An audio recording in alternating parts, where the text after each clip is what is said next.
안녕하세요 여러분, 즐거운 오늘은 코스피와 코스닥이 모두 상승으로 마감이 되었습니다. 코스피는 플러스 0.61% 상승으로 마감이 되었고, 코스닥도 플러스 0.64% 상승으로 마감이 되었습니다. 어제는 미국의 FOMC 회의가 있었습니다. 그 덕분에 유럽 증시는 대부분 이렇게 혼조세를 보이며 하락으로 마감이 되었습니다. FOMC 회의 결과가 나오기 전에 유럽 증시는 장이 마감이 되었기 때문에 이렇게 모두 하락으로 마감이 되었고, 어제 FOMC 회의 결과가 발표된 다음에 환율은 급락이 나왔습니다. 다시 한번 1120원대로 접어들었고, 그 덕분에 외국인 투자자가 다시 한번 코스피를 순매수하였습니다. 오늘은 기관 투자자 역시 코스피를 매수했는데, 안타깝게도 오늘도 연기금은 코스피를 매도했습니다. 오늘 코스피를 매수한 기관은 역시나 단타해지한 금융투자가 코스피를 매수했고, 금융투자는 오늘 삼성전자와 SK하이닉스를 대량으로 매수했습니다. 외국인과 기관의 양 매수가 들어왔지만 코스피 같은 경우에는 오늘 장 초반에는 큰 상승이 나왔지만 장 중후반에는 오히려 이렇게 상승분의 반 정도를 반납하면서 마감이 되었습니다.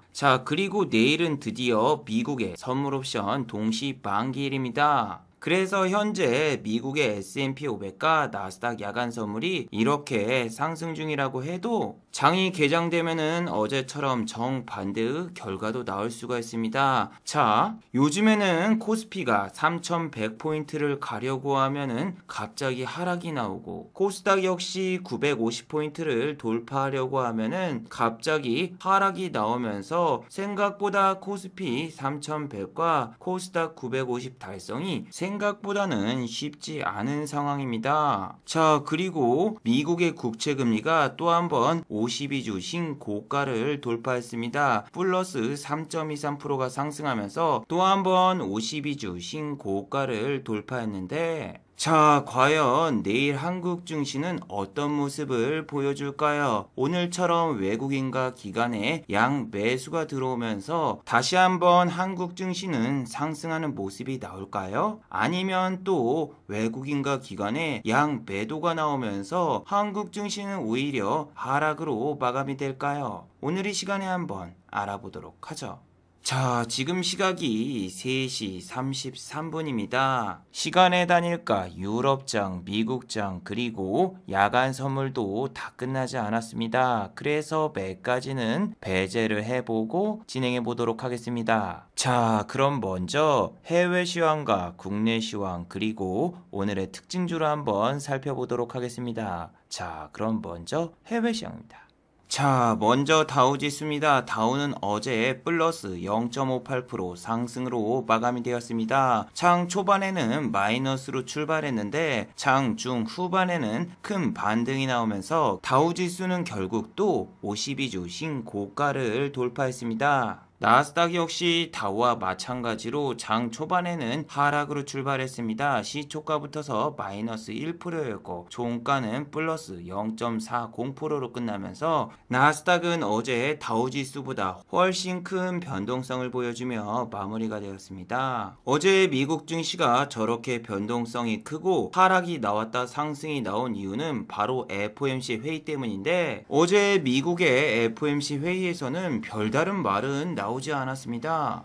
일단 파월 연준 의장은 우리는 금리 인상을 아직 생각하고 있지 않다. 노동시장의 상황과 인플레이션이 우리 기준에 부합할 때까지 우리는 데이터를 보고 그 기준에 부합할 때까지 금리 인상을 하지 않겠다. 이렇게 이야기를 했는데, 이건 말이죠, 어제 올렸던 이 영상에서 3월 5일날 했던 이야기를 그대로 다시 했는데, 시장에서는 이걸 호재로 받아들이고 지수가 갑자기 급락이 나오다가 급등이 나왔습니다. 정말 웃긴 사실이 뭐냐면은 미국의 국채 금리가 급등을 했는데 나스닥도 같이 급등이 나왔어요. 특히 테슬라 같은 경우에는 어제 천당과 지옥을 왔다 갔다 했습니다. 보시면은 마이너스 3.82%까지 하락을 하다가 종가가 플러스 3.68%로 마감이 되었습니다. 테슬라가 장 초반에 저렇게 급락이 나온 거는 바로 미국에서 반자율주행 사고가 끊이지 않고 있다, 이러한 뉴스가 나오면서 테슬라의 주가가 하락으로 출발을 했습니다. 특히 이번 사고는 일반 차량의 사고가 아니라 경찰차와 부딪혀서 사고가 났기 때문에 뉴스에 나왔는데, 저런 사고야 뭐 흔한 사고고, 예전에는 테슬라 급발진 사고가 있었죠. 한국의 배우인 손지창 씨가 주차장에서 테슬라의 차에 시동을 걸었는데 갑자기 급발진이 나와서 이렇게 소송을 했던 적이 있습니다. 저 사고 같은 경우에는 결국 손지창 씨가 고소를 취하해서 사고가 마감이 되었고, 그 당시에 테슬라의 주가가 하락하거나 그런 영향은 전혀 없었어요. 하지만 지금 같은 경우에는 테슬라가 지금 폭스바겐 이슈 때문에 완성차 시장에서 상당히 고전을 할 것이다, 이러한 뉴스 때문에 지금은 테슬라가 조그만한 악재 뉴스만 나와도 그냥 하락하는 모습을 보여주고 있죠. 자, 테슬라의 주가가 상승했으면은 그동안 하락했던 우리 전기차 배터리 관련주는 오늘 상승이 나왔을까요? 자, LG화학 같은 경우에는 오늘 플러스 0.47% 상승으로 마감이 되었습니다. 장 초반에는 플러스 2.10%까지 상승이 나왔지만 역시나 아직까지 하락세가 멈추지 않았습니다. 수급을 보셔도 3일 동안 외국인과 기관은 매도를 하고 개인 투자자만 이렇게 홀로 LG화학을 매수하고 있죠. 반면 SK이노베이션은 오늘 또 마이너스 0.69% 하락으로 마감이 되었습니다. 코스피 지수가 플러스 0.61%나 상승했는데 SK이노베이션은 오늘 전혀 힘을 쓰지 못했습니다. 물론 장 초반에 LG화학과 마찬가지로 플러스 3.01%까지 상승이 나왔지만 역시나 악재 뉴스가 나온 종목이기 때문에 외국인과 기관의 대량 매도로 결국 하락으로 마감되었죠. 매 시간 말씀드리고 있지만 악재가 나온 종목은 지속적인 악재가 나와서 추가 하락이 나올 가능성이 높지 반등이 나올 가능성은 그다지 크지 않아요. 왜냐? 공매도가 있으니까. 자, 그런데 이런 뉴스가 있더군요. 위기의 K배터리, 삼성 SDI만 살아남을까? 자, 기사 내용을 잠깐 살펴보시면은 LG화학과 SK이노베이션 같은 경우에는 기존의 파우치형 배터리를 사용하고 있습니다. 자, 그런데 삼성 SDI 같은 경우에는 파우치형 배터리뿐만이 아니라 각형 배터리까지 생산할 수 있기 때문에 중장기적으로는 오히려 삼성 SDI는 수혜를 볼 수 있다라는 이런 분석이 나왔어요. 그리고 삼성 SDI의 주가는 진짜로 올랐습니다. 플러스 3.60% 상승으로 마감되면서 유일하게 배터리 관련 코스피 관련 종목 중에서 상승으로 마감이 되었고 음봉이 나오지 않았어요. 수급 역시 외국인의 수급이 오늘 들어왔으며 하락세는 아직까지 멈췄다고 볼 수가 없죠. 4일 동안 내렸고 단 하루의 반등이 나왔기 때문에 단순하게 기술적인 반등일 가능성이 높습니다. 지난번에도 이렇게 3일이 내린 다음에 하루 오르고 그 다음에 오르는 척 했다가 또 빠지고 계단식 하락이 지속됐기 때문에 단순히 여기서 외국인의 수급이 조금 들어왔다고 해서 삼성 SDI의 하락이 멈췄다고 볼 수는 없죠.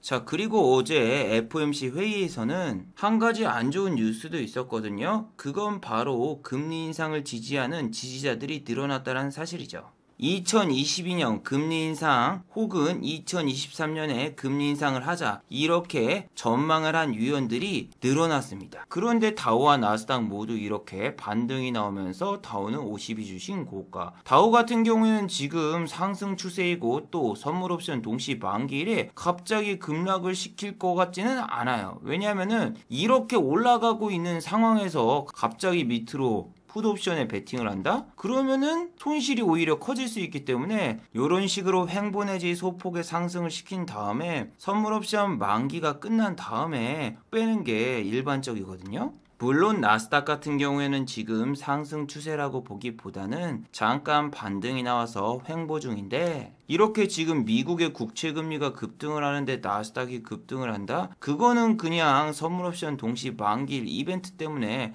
잠깐 반등이 나오는 거일 수 있고 이번 FOMC 회의에서는 미국의 경제 성장률 전망치를 6.5로 잡았습니다. 물론 지난주 미국의 투자은행인 골드만삭스에서는 미국 경제 성장률을 8%로 잡았었어요. 저 미국의 경제 성장률을 예상치를 8%로 잡았다는 건 정말 대단한 거죠. 우리나라 같은 경우에는 이번 연도 경제 성장률을 3.8로 잡았는데 그것보다 2배 넘게 성장률을 제시했다는 자체가 어떻게 보면 참 대단한 거거든요. 왜냐하면 중국 같은 경우에도 이번 경제 성장률 예상 전망치를 6%를 내놨어요. 근데 미국이 7%다? 와, 정말 어이가 없죠. 중국 같은 경우에는 재정 적자를 축소하고 안정적으로 운영하기 위해서 예상 전망치를 6%로 잡았습니다. 보통 중국 같은 경우에는 예상 전망치를 못해도 7%에서 9%대 이 사이로 잡는데 6%라면은 상당히 적은 수치예요. 한국 같은 경우에는 경제 성장률 전망치를 3.2로 잡고 있고 한국은행 같은 경우에는 3.0 정도로 보고 있어요. 자, 미국의 경제 성장률 전망치가 저렇게 높을 경우에는 증시에 호재긴 합니다. 추가적인 경기 부양책이 나올 수가 있고 금리 인상이 더 늦춰질 것이라는 시장의 기대 심리가 작용합니다. 거기다가 경제 활동이 빠르게 재개가 될 거라는 기대감이 증폭되죠. 그래서 미국의 월트 디즈니, 디즈니랜드 같은 경우에는 4월 말부터서 영업을 개시한다라는 뉴스가 나왔습니다. 그리고 저 뉴스가 나온 다음에 월트 디즈니의 주가는 결국 상승으로 마감이 되었습니다. 플러스 0.51% 상승으로 마감이 되었고 카니발 유람선 업체죠. 카니발 역시 플러스 2.41% 상승. 아메리카 에어라인 역시 플러스 2.82% 상승, 델타 에어라인 역시 플러스 2.13% 상승, 힐튼 월드와이드 홀딩스 2.57% 상승. 하지만 어제 영상에서도 말씀드렸다시피 미국의 경기 회복주가 상승해도 한국 같은 경우에는 오히려 하락하거나 보합으로 마무리되는 경우가 많으니까 주의하라고 말씀드렸죠. 자, 보시면은 호텔 신라 같은 경우에는 오늘 플러스 0.11%밖에 상승하지 못했습니다. 음봉으로 마감이 되었고 차트를 보셔도 9만원을 주고도 돌파를 못하더군요. 지난번에 이재용씨 파기환송 뉴스가 나온 다음에 잠깐 반짝 올랐던 호텔 신라 같은 경우에는 아직도 8만원대입니다. 미국 증시만 보면은 당연히 경기 회복주가 올라가니까 호텔 신라도 지금 9만원은 뚫고 올라갔어야 되는데 9만원을 최근에 터치한 적이 거의 없고 오늘 같은 경우에도 아침에 찔끔 1.49% 상승한 다음에 바로 빠졌는데 시초가가 최고가입니다. 시초가 딱 10분 동안 올려놓고 그 뒤로 쭉 빠지면서 오늘 상당히 재미없던 종목 중 하나가 호텔 신라였습니다. LCC 항공주도 마찬가지죠. 제주항공 같은 경우에는 오늘 같은 날 마이너스 0.59% 하락, 진에어 같은 경우에도 마이너스 2.84% 하락, 티웨이 항공 같은 경우에도 마이너스 0.68% 하락. 자, 그런데 말이죠. 지금 LCC 항공 같은 경우에는 당연히 실적도 안 좋지만 이 회사들 같은 경우에는 보시면 2019년도도 안 좋았단 말이에요. 왜 안 좋을까요? 예, 매번 말씀드리지만 LCC 같은 경우에는 여객 매출 중 가장 큰 비율을 차지하는 게 일본 매출이죠. 그런데 지금 중요한 건 뭐냐면은 한국과 일본은 현재 단교 상황입니다. 한국인도 일본에 갈 수가 없고 일본인도 한국에 들어올 수 없는 상황이에요. 그래서 우리 시청자분들 중에서 일본에 근무하고 계신 분도 있고 장거리 연애를 하시는 분들도 있는데 지금 1년 넘게 가족도 와이프도 남자친구도 못 만나고 계신 분들이 상당히 많이 계십니다. 자, 어제는 일본에서는 긴급사태 해제를 선언했습니다. 해제한 이유가 아이러니하게도 확진자가 줄어서 해제를 하는 게 아니라 여기 보시면은 사라나루 엔처노 코오카오 기몬시스루 이케모 데테이루 즉 더 이상 연장해봤자 무슨 효과가 있겠냐 이러한 의견들이 많이 나왔기 때문에 자, 지금 그래서 일본 같은 경우에는 긴급사태 해제가 되었거든요. 자, 티웨이 항공 같은 경우에는 지금 보시면 아시다시피 화물이라도 운영을 해서 다른 나라에 화물이라도 실어 날라서 그나마 적자를 축소해 보려는 이런 몸부림을 치고 있는데 긴급사태를 해제했는데도 한일 비즈니스 트랙 같은 경우에는 재개가 되지 않았습니다. 이 뉴스 같은 경우에는 3월 7일이지만 일본 외무성 홈페이지에 가보면은 비즈니스 비자도 발급이 현재 되고 있지 않기 때문에 LCC 항공사가 그나마 일본에다가 화물이라도 실어서 나르면은 그나마 수입이라도 좀 생길 수 있는데 그런 게 전혀 없고 비즈니스 트랙을 운영할 때 사람도 태우고 거기다 화물도 태우고 이렇게 해서 운영을 하는데 비즈니스 트랙 자체가 없으면은 화물 운반도 안 됩니다. 그래서 LCC 항공주 같은 경우에는 대대적인 실적 개선도 기대해 볼 수는 없습니다. 자, 아까 보시면은 52주 신고가를 가고 있는 아메리카 에어라인, 델타 항공, 그런 데에 비해서는 주가 상승률이 상당히 초라합니다. 지난번 바이러스 사건이 터졌을 때가 여기인데 아직도 회복되려면 멀었고, 그나마 원톱이 제주항공인데 제주항공 역시 지난번 바이러스 사건 터지기 전이 이쪽입니다. 거의 다 따라잡았다고 해도 일본 불매운동 사건이 터졌을 때가 여기이기 때문에 아직까지 일본 불매운동 사건이 터졌을 때 물리신 분들은 주가가 거의 반토막 난 수준이죠. 자, 그리고 다른 경기 회복주를 살펴보시면은 CGV가 있습니다. 영화 관련주죠. CGV를 매각한다라는 뉴스도 나왔지만 매각은 상당히 힘든 상황이죠. 사주는 사람이 있어야지 매각을 하죠. 자, CGV 같은 경우에는 4월 2일부터서 영화 관람료를 인상한다고 합니다. 만우절 바로 다음 날인데 평일과 주말에 관람료를 1,000원을 올린다고 합니다. 그래서 오늘 당연히 CGV의 주가는 마이너스 1.89% 하락으로 마감이 되었고, J콘텐트리 같은 경우에도 아침에는 상승으로 출발을 했으나 종가는 음봉으로 마감이 되면서 플러스 0.10% 상승으로 마감이 되었습니다. J콘텐츠리는 메가박스 영화관을 운영하고 있죠. 어제 보시면은 J콘텐츠리 같은 경우에는 감사 보고서를 제출했는데, 자, 실적이 안 좋은 회사들은 이렇게 3월 중순, 3월 말에 실적 발표를 합니다. 실적이 좋은 회사들은 당연히 실적을 빨리 발표를 하고 싶겠죠. 그런데 이렇게 실적을 늦게 발표하는 회사들은 뭐다? 실적이 안 좋으니까 늦게 발표를 하고, 영업 손실이 보시면은 568억 원입니다. 그리고 흑자에서 적자 전환이 됐습니다. 물론 오늘만 내렸고 3거래일 연속 상승이 나오다가 잠깐 쉬고 가고 있는 겁니다. J콘텐츠리 같은 경우에는 지난번 바이러스 사건이 터지기 전 주가를 모두 회복한 상황이고, CGV 같은 경우에는 터키 산업의 부진으로 인해서 아직까지 회복을 못하고 있는 상황입니다. 그래서 제가 지난 영상에서도 말씀드렸지만 영화 관련주는 CGV보다는 메가박스다. 보세요. 메가박스는 이렇게 여직원분이 영화표를 줄 때도 이렇게 사랑하는 고객님 하면서 하트까지 그려서 주는데 메가박스의 주가가 오를 수밖에 없죠. 자, 그리고 내일은 여러분 미국의 선물 옵션 동시 만기일이에요. 어제 미국 증시가 상승한 게 파월령의 이야기 때문에 상승한 게 아니라 선물 옵션 동시 만기일 때문에 상승했다고 보셔도 되거든요. 오늘 장중에도 그렇고 아까 보여드린 화면만 보셔도 S&P 500과 나스닥 야간 선물이 빨갛게 물들면서 상승 중이었는데, 솔직히 저는 이거 파월령이 앵무새처럼 계속 똑같은 말을 하는데 시장에서 다른 반응이 나온다는 것도 이상하게 생각을 하고 있고, 어제 같은 경우에는 S&P 500과 나스닥 야간 선물이 장 끝나고 마이너스 1.4까지 내려갔다가 갑자기 바뀌었기 때문에 아까 저렇게 빨갰던 S&P 500과 나스닥 야간 선물이 갑자기 급락이 나올 수도 있어요. 원래는 미국의 국채 금리가 급등을 하면은 나스닥 지수는 내려가는 게 정상인데, 어제는 아마 미국의 선물 옵션 동시 만기일 때문에 잠깐 급등이 나온 것 같은데, 잠깐만요. 아까 제가 이 영상을 처음 찍을 때 분명히 1692로 봤는데 지금 1730이 됐습니다. 그러면은 지금 나스닥 야간 선물 떡 나간 거 아닌가요? 겉봐!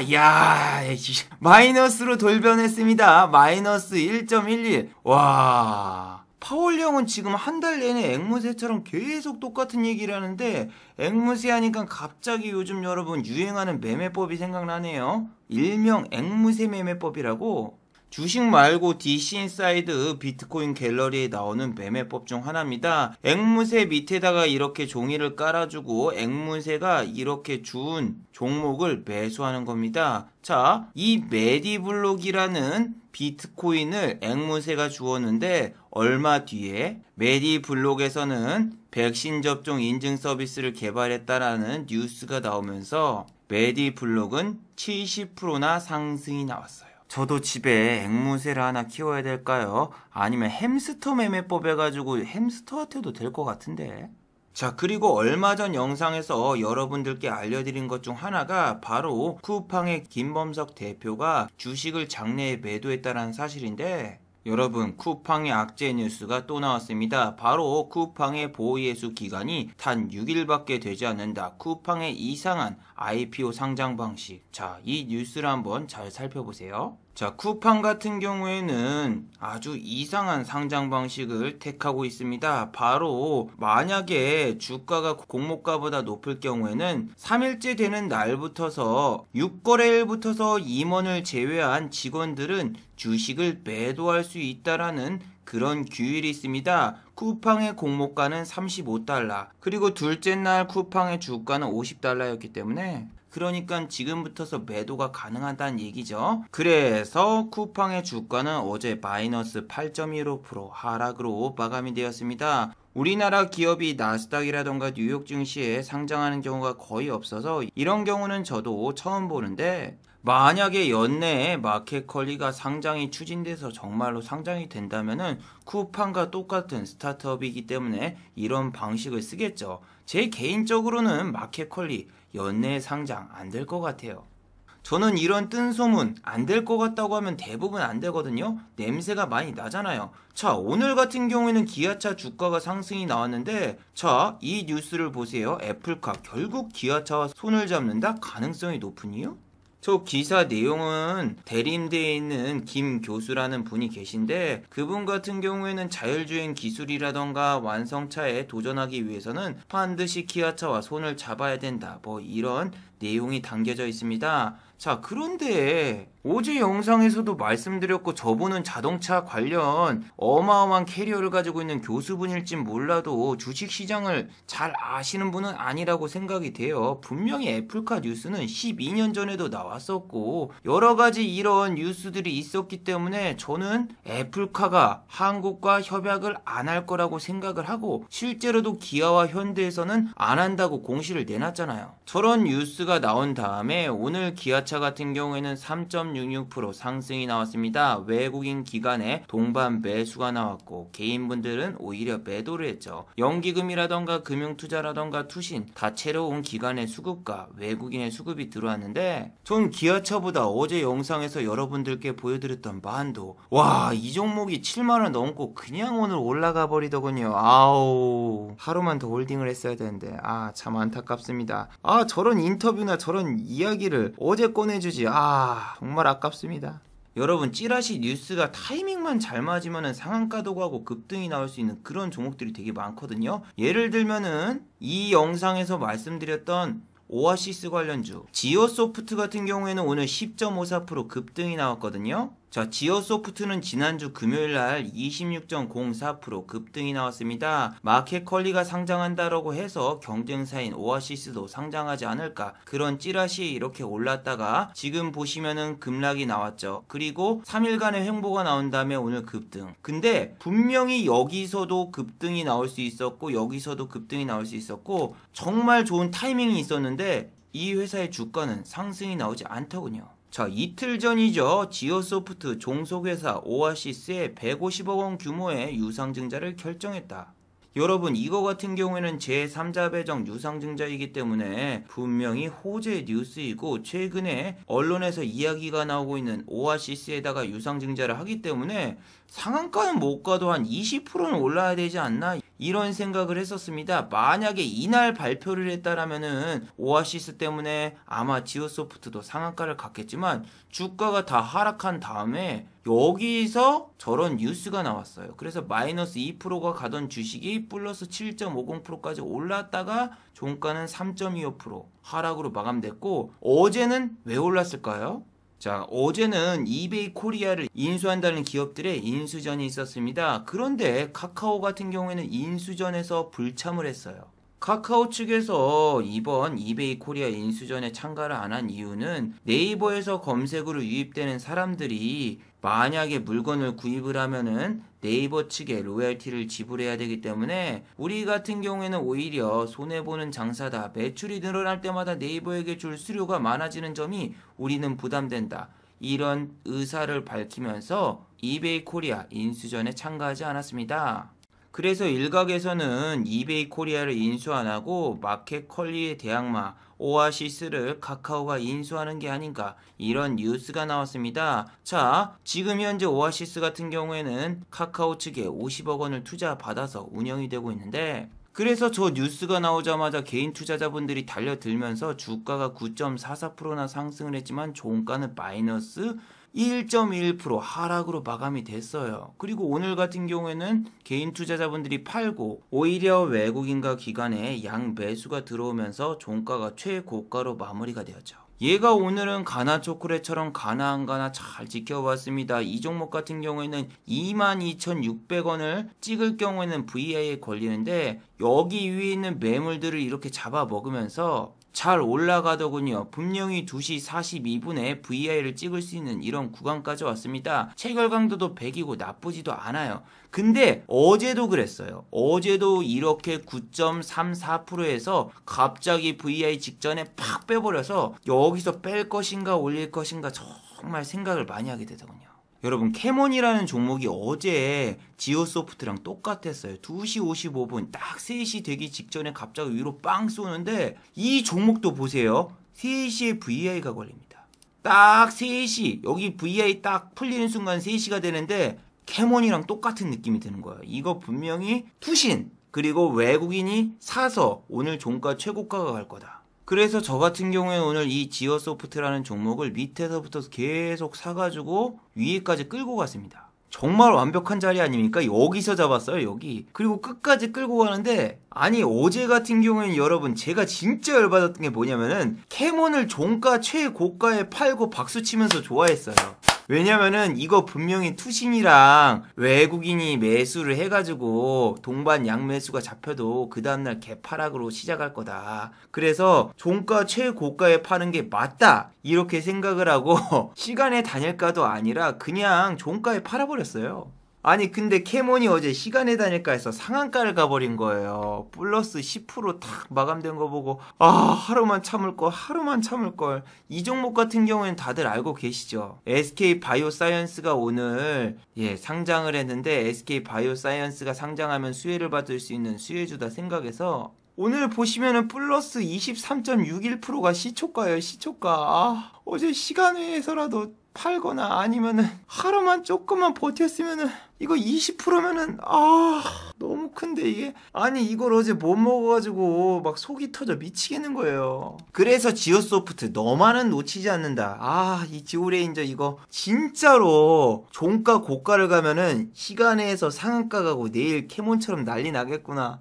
막 상상하면서 엄청 좋은 생각밖에 안 들더군요. 아까 만도처럼 호재 뉴스가 여기서 떴으면 상한가 그냥 말았고, 만약에 여기 유상증자랑 카카오 뉴스를 동시에 띄웠어도 이 정도까지는 올라갔을 텐데 계속 눌러버리는 거예요. 올라가려면 누르고 그럼 오늘 상승하면 개인분들 또 팔아버리죠. 왜? 어제도 올렸다가 뺐으니까. 그래서 이건 개미 털기구나. 야 이거 버티면은 내일 상한가라던가 아니면 10% 올라서 가자 생각에 막 지금 오늘 싱글벙글 기분이 좋았는데, 지오소프트 시간의 단일가를 보세요.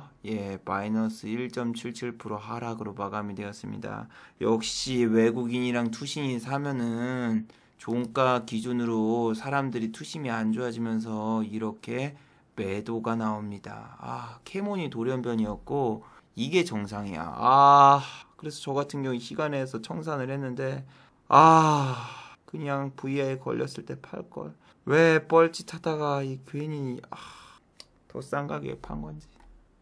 아니 요즘 진짜 매매가 계속 꼬이는 게, 막 계좌 좀 자랑해 보려고 호텔신라라던가 강원랜드, GKL 경기 회복주 같다가 수익 낸 걸 보여주고 싶었어요. 윤석열 테마주라던가 혹은 쿠팡 관련주 저런 거 안 해도 수익 낼 수 있다 막 이런 거 보여주려고 하다가 엇박자가 나서 자꾸 손실을 봅니다. 저는 이럴 때 했지 이럴 땐 안 했거든요. 이거 한 4일만 참았으면 되는데 전업이 어떻게 4일을 참습니까? 그건 안 되죠. 아니 캐몬 때문에 진짜 아침부터 기분이 너무 안 좋아가지고 지오소프트 이거 홀딩해가지고 이거 무조건 먹어야 된다 이런 강박관념과 압박감 가지고 있었다가 드디어 내일 또 뭔가 터지는구나 하면서 막 되게 좋아하다가 생각보다 지금 적은 수익률을 먹어서 좀 실망 중입니다. 그리고 솔직히 저는 SK 바이오사이언스가 상한가를 갈 수 있을까? 빅히트 같은 경우에는 지난번에 상장하자마자 바로 상한가를 찍었다가 빠져서 마이너스 30% 이상 손실 보신 분들이 많았고, 다음날 또 22.29% 빠지면서 위에서 잘못 잡으신 분들 순식간에 주가가 반토막 나가지고 어마어마하게 손실 보신 분들이 많았잖아요. 그래서 설마 또 SK 바이오사이언스가 따상상 지난번에 SK 바이오팜처럼 갈까? 이런 생각을 안 해서 쫄아서 던진 것도 있는데, 그래도 어제 종근당 관련주를 안 건드린 건 정말 다행이라고 생각을 합니다. 어제 영상에서도 말씀드렸다시피 종근당의 나파벨탄이 코다리19 바이러스에 전혀 효능이 없어서 결국 식약처에서는 긴급 사용 신청을 보류했고, 종근당 바이오는 어제 시간의 단일가에서 하한가였는데 23.48% 하락, 종근당도 마이너스 20% 하락, 종근당 홀딩스는 마이너스 12.66% 하락해서 이런 거 잘못 잡았으면은 마이너스 20%, 30%, 40% 그냥 때려 맞을 수 있습니다. 이게 오늘 제약가바이오가 큰일 난 게 G3BNT 같은 경우에도 코다리19 바이러스는 아니지만 안구건조증 3상 임상을 진행했는데 1차 목표를 달성하지 못해서 이렇게 하한가를 갔습니다. 자, 이렇게 여러분들 임상 1상, 2상, 3상이 중요한 게 아니라 결과가 안 나오면은 이렇게 하한가를 간다는 점 꼭 유의하세요. 그리고 안철수 씨하고 오세훈 씨가 어제 토론회를 거쳐서 결국에는 단일화가 되지 않았습니다. 그래서 단일화가 불발이 돼서 안철수 관련주와 오세훈 씨 관련주는 완전 극명한 차이를 보였습니다. 써니전자, 안철수 씨 관련주죠. 안철수 씨 관련주 써니전자 같은 경우에는 감사 보고서도 오늘 제출했고 전년 대비해가지고 마이너스 35.88% 하락이 나왔고 시간의 단일가에서도 추가적인 하락이 나왔죠. 자, 그리고 써니전자랑 까뮤이엔씨, 알랩 등은 오늘 하락할 수밖에 없는 게 안철수 씨는 단일화를 안 하면 무조건 집니다. 지금 오세훈 씨보다 지지율이 안 나와요. 근데 어떻게 박영선 씨를 이기죠? 반면 오세훈 씨 관련주 진양산업 같은 경우에는 오늘 7.51% 상승, 진양화학도 오늘 1.48% 상승으로 마감되면서 앞으로는 이제 안철수 씨 관련주는 상승보다는 횡보 내지 하락할 가능성이 훨씬 더 높아졌습니다.